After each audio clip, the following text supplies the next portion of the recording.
Chapter 26. When Jesus had finished saying all these things, he said to his disciples, As you know, the Passover is 2 days away, and the Son of Man will be handed over to be crucified. Then the chief priests and the elders of the people assembled in the palace of the high priest, whose name was Caiaphas, and they plotted to arrest Jesus in some sly way and kill him. But not during the feast, They said. or there may be a riot among the people. While Jesus was in Bethany in the home of a man known as Simon the leper, a woman came to him with an alabaster jar of very expensive perfume, which she poured on his head as he was reclining at the table. When the disciples saw this, they were indignant.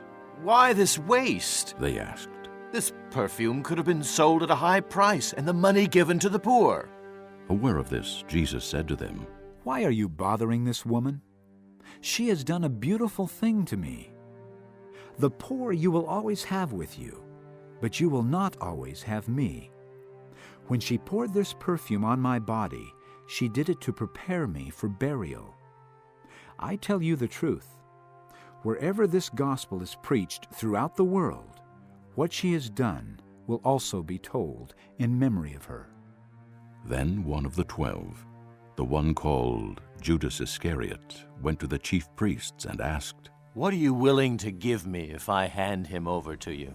So they counted out for him 30 silver coins. From then on, Judas watched for an opportunity to hand him over. On the first day of the Feast of Unleavened Bread, the disciples came to Jesus and asked. Where do you want us to make preparations for you to eat the Passover? He replied, Go into the city to a certain man and tell him, The teacher says, my appointed time is near. I'm going to celebrate the Passover with my disciples at your house. So the disciples did as Jesus had directed them and prepared the Passover. When evening came, Jesus was reclining at the table with the 12. And while they were eating, he said, I tell you the truth, one of you will betray me. They were very sad and began to say to him one after the other, "Surely not I, Lord." Jesus replied, The one who has dipped his hand into the bowl with me will betray me. The Son of Man will go just as it is written about him. But woe to that man who betrays the Son of Man. It would be better for him if he had not been born. Then Judas, the one who would betray him, said, "Surely not I, Rabbi." Jesus answered, Yes, it is you. While they were eating, Jesus took bread, gave thanks, and broke it, and gave it to his disciples, saying, Take and eat. This is my body. Then he took the cup, gave thanks, and offered it to them, saying, Drink from it, all of you. This is my blood of the covenant, which is poured out for many for the forgiveness of sins. I tell you, I will not drink of this fruit of the vine from now on until that day when I drink it anew with you in my Father's kingdom. When they had sung a hymn, they went out to the Mount of Olives. Then Jesus told them, This very night you will all fall away on account of me. For it is written, I will strike the shepherd, and the sheep of the flock will be scattered. But after I have risen, I will go ahead of you into Galilee. Peter replied, Even if all fall away on account of you, I never will. I tell you the truth. Jesus answered, This very night, before the rooster crows, you will disown me 3 times. But Peter declared, Even if I have to die with you, I will never disown you. and all the other disciples said the same. Then Jesus went with his disciples to a place called Gethsemane, and he said to them, Sit here while I go over there and pray. He took Peter and the 2 sons of Zebedee along with him, and he began to be sorrowful and troubled. Then he said to them, My soul is overwhelmed with sorrow to the point of death. Stay here and keep watch with me. Going a little farther, he fell with his face to the ground and prayed, My Father, If it is possible, may this cup be taken from me. Yet not as I will, but as you will." Then he returned to his disciples and found them sleeping. "Could you men not keep watch with me for 1 hour? He asked Peter, Watch and pray so that you will not fall into temptation. The spirit is willing, but the body is weak." He went away a second time and prayed, "My Father, if it is not possible for this cup to be taken away unless I drink it, may your will be done." When he came back, he again found them sleeping, because their eyes were heavy. So he left them and went away once more and prayed the third time, saying the same thing. Then he returned to the disciples and said to them, "Are you still sleeping and resting? Look, the hour is near, and the Son of Man is betrayed into the hands of sinners. Rise, let us go. Here comes my betrayer." While he was still speaking, Judas, one of the 12, arrived. With him was a large crowd, armed with swords and clubs, sent from the chief priests and the elders of the people. Now the betrayer had arranged a signal with them. "The one I kiss is the man. Arrest him." Going at once to Jesus, Judas said, "Greetings, Rabbi." and kissed him. Jesus replied, "Friend, do what you came for." Then the men stepped forward, seized Jesus, and arrested him. With that, one of Jesus' companions reached for his sword, drew it out, and struck the servant of the high priest, cutting off his ear. "Put your sword back in its place, Jesus said to him, for all who draw the sword will die by the sword. Do you think I cannot call on my Father, and he will at once put at my disposal more than 12 legions of angels? But how then would the Scriptures be fulfilled that say it must happen in this way?" At that time, Jesus said to the crowd, Am I leading a rebellion that you have come out with swords and clubs to capture me? Every day I sat in the temple courts teaching, and you did not arrest me. But this has all taken place that the writings of the prophets might be fulfilled. Then all the disciples deserted him and fled. Those who had arrested Jesus took him to Caiaphas the high priest, where the teachers of the law and the elders had assembled. But Peter followed him at a distance, right up to the courtyard of the high priest. He entered and sat down with the guards to see the outcome. The chief priests and the whole Sanhedrin were looking for false evidence against Jesus, so that they could put him to death. But they did not find any, though many false witnesses came forward. Finally, 2 came forward and declared, "This fellow said, 'I am able to destroy the temple of God and rebuild it in 3 days.'" Then the high priest stood up and said to Jesus, Are you not going to answer? What is this testimony that these men are bringing against you? But Jesus remained silent. The high priest said to him, I charge you under oath by the living God. Tell us if you are the Christ, the Son of God. Yes, it is as you say. Jesus replied, But I say to all of you, in the future you will see the Son of Man sitting at the right hand of the Mighty One and coming on the clouds of heaven. Then the high priest tore his clothes and said, He has spoken blasphemy. Why do we need any more witnesses? Look, now you have heard the blasphemy. What do you think? He is worthy of death. They answered. Then they spit in his face and struck him with their fists. Others slapped him and said, Prophesy to us, Christ. Who hit you? Now Peter was sitting out in the courtyard, and a servant girl came to him. You also were with Jesus of Galilee, She said. But he denied it before them all. I don't know what you're talking about. He said. Then he went out to the gateway, where another girl saw him and said to the people there, This fellow was with Jesus of Nazareth. He denied it again with an oath. I don't know the man. After a little while, those standing there went up to Peter and said, Surely you're one of them, for your accent gives you away. Then he began to call down curses on himself, and he swore to them. I don't know the man. Immediately, a rooster crowed. Then Peter remembered the word Jesus had spoken. Before the rooster crows, you will disown me 3 times. And he went outside and wept bitterly. Chapter 27. Early in the morning, all the chief priests and the elders of the people came to the decision to put Jesus to death. They bound him, led him away, and handed him over to Pilate the governor. When Judas, who had betrayed him, saw that Jesus was condemned, he was seized with remorse and returned the 30 silver coins to the chief priests and the elders. I have sinned, He said. for I have betrayed innocent blood.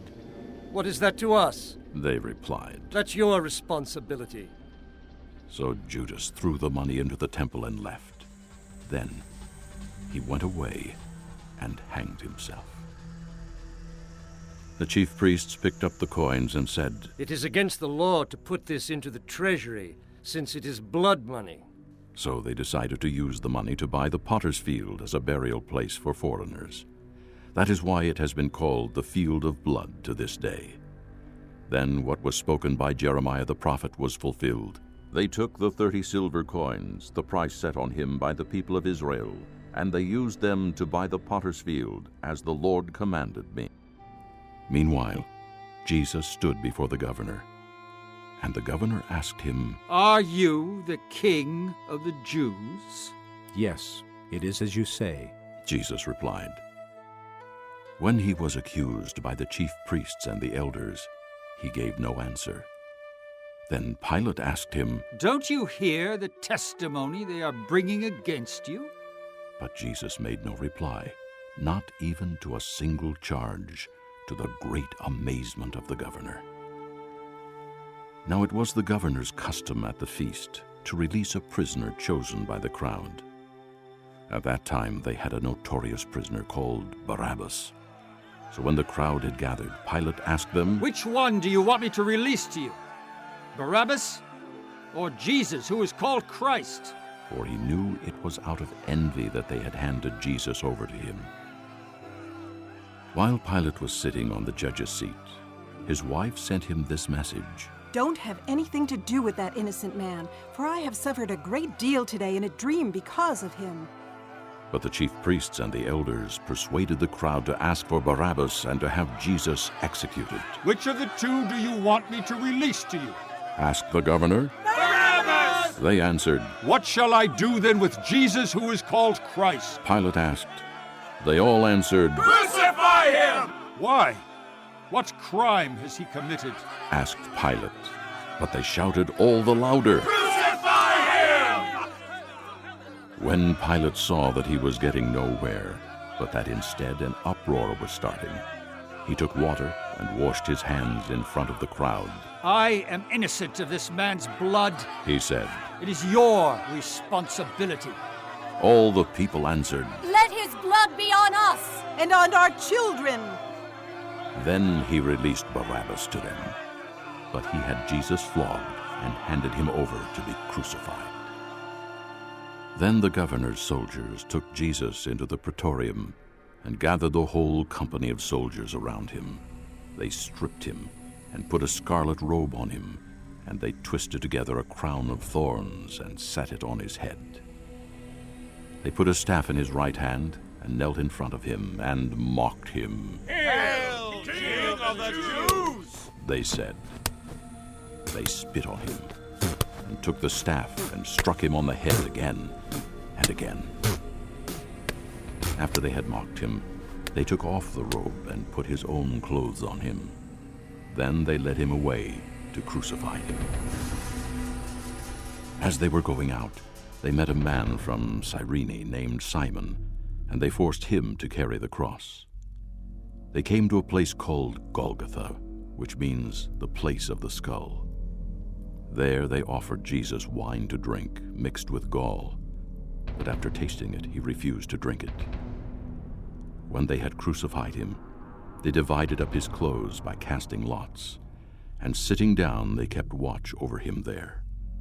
Above his head they placed the written charge against him, "This is Jesus, the King of the Jews." 2 robbers were crucified with him, one on his right and one on his left. Those who passed by hurled insults at him, shaking their heads and saying, "You who are going to destroy the temple and build it in 3 days, save yourself! Come down from the cross if you are the Son of God." In the same way, the chief priests, the teachers of the law, and the elders mocked him. He saved others, They said, but he can't save himself. He's the King of Israel. Let him come down now from the cross, and we will believe in him. He trusts in God. Let God rescue him now if he wants him, for he said, "I am the Son of God." In the same way, the robbers who were crucified with him also heaped insults on him. From the 6th hour until the 9th hour, darkness came over all the land. About the 9th hour, Jesus cried out in a loud voice, Eloi! Eloi! Lama sabachthani! which means, My God, why have you forsaken me? when some of those standing there heard this, they said, He's calling Elijah. Immediately, one of them ran and got a sponge. He filled it with wine vinegar, put it on a stick, and offered it to Jesus to drink. The rest said, Now leave him alone. Let's see if Elijah comes to save him. And when Jesus had cried out again in a loud voice, he gave up his spirit. At that moment, the curtain of the temple was torn in two from top to bottom. The earth shook and the rocks split. The tombs broke open, and the bodies of many holy people who had died were raised to life. They came out of the tombs, and after Jesus' resurrection, they went into the holy city and appeared to many people. When the centurion and those with him who were guarding Jesus saw the earthquake and all that had happened, they were terrified and exclaimed, Surely, he was the Son of God. Many women were there watching from a distance. They had followed Jesus from Galilee to care for his needs. Among them were Mary Magdalene, Mary the mother of James and Joses, and the mother of Zebedee's sons. As evening approached, there came a rich man from Arimathea named Joseph, who had himself become a disciple of Jesus. Going to Pilate, he asked for Jesus' body, and Pilate ordered that it be given to him. Joseph took the body, wrapped it in a clean linen cloth, and placed it in his own new tomb that he had cut out of the rock. He rolled a big stone in front of the entrance to the tomb and went away. Mary Magdalene and the other Mary were sitting there opposite the tomb. The next day, the one after Preparation Day, the chief priests and the Pharisees went to Pilate. "Sir," they said, "we remember that while he was still alive, that deceiver said, 'After 3 days I will rise again.' So give the order for the tomb to be made secure until the 3rd day. Otherwise his disciples may come and steal the body and tell the people that he has been raised from the dead. This last deception will be worse than the first." Take a guard. Pilate answered. Go. Make the tomb as secure as you know how. So they went and made the tomb secure by putting a seal on the stone and posting the guard. Chapter 28. After the Sabbath, at dawn on the first day of the week, Mary Magdalene and the other Mary went to look at the tomb.